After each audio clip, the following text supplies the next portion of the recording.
சொந்தம் சொந்தம்னு சொல்கிறாங்க. அதை பற்றி எனக்கு சிறிதமாக சந்தேகம். அதை பற்றி தெளிவுபடுத்துங்க. சொந்தம்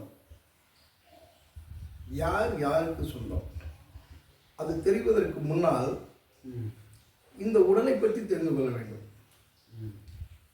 சொந்தம் என்பது இந்த உடலுக்கு பொருத்தமான வார்த்தையா, ஆன்மாவிற்கு பொருத்தமான வார்த்தையா? அப்ப நான் என்பது எல்லோரும் இந்த உடலைத்தான் நினைத்துக் கொண்டிருக்கிறார்கள். நான் என்பது இந்த உடல் அல்ல, ஆன்மாவிற்குத்தான் நான் என்று குறிப்பது ஆன்மாவைத்தான். அப்ப அந்த ஆன்மாவைத்தான் சொந்தம் கொண்டாட யார் உள்ளார்கள் என்று பார்க்க வேண்டும். இந்த ஆன்மா என்றால் என்ன என்று பார்க்கும்போது இது பரமாத்மாவிலிருந்து பிரிந்து வந்த ஒரு அங்கம்தான் ஆன்மா. அந்த ஆன்மா செயல்படுவதற்குத்தான் இந்த உடலையும் உடல் கருவிகளையும் மாயா உலகத்தையும் இறைவன் கொடுத்திருக்கிறார். அப்ப இந்த உடல் என்பது ஆன்மா செயல்படுத்துவதற்கு கொடுக்கப்பட்ட ஒரு கருவி. அந்த கருவிக்கு இன்னொரு உடல் எப்படி சொந்தமாக முடியும்? இது ஒரு கருவி என்றால் இன்னொரு உடலும் ஒரு கருவி தானே. கருவிக்கு கருவி எப்படி சொந்தமாக முடியும்? ஆக முடியாது அல்லவா? அப்ப ஆன்மாவிலிருந்து பிரிந்து வந்த காரணத்தினால் இறைவனுக்குத்தான் இந்த ஆன்மா சொந்தமாகும்.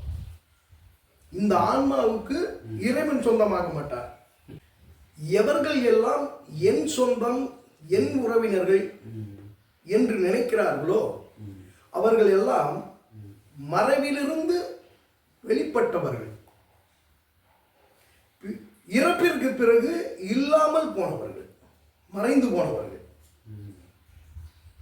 இந்த பிறப்பிற்கும் இறப்பிற்கும் இடையில் வந்தவர்கள் தான் நாம். அப்ப இடையில் வந்தவர்கள் ஒரு அநித்தியமானவர்கள், நித்தியமற்றவர்கள். நித்தியம் இல்லை, அவர் என்றும் வாழப்போவதில்லை, அழிப்பவர்கள். அந்த நித்தியம் அல்லாத நாம் எப்படி இன்னொருவரை சொந்தம் கொண்டாட முடியும்? அப்ப ஏக வஸ்து யாரோ பரமாத்மாவோ அவருக்குத்தான் ஆத்மா சொந்தம். அவரே எல்லா அனைத்தையும் தன்னுள் அடக்கி கொண்டுள்ளவர். அப்பொழுது அழியக்கூடிய இந்த உடலோ மாறக்கூடிய இந்த ஆன்மாவோ யாரும் யாருக்கும் சொந்தமாக இயலாது.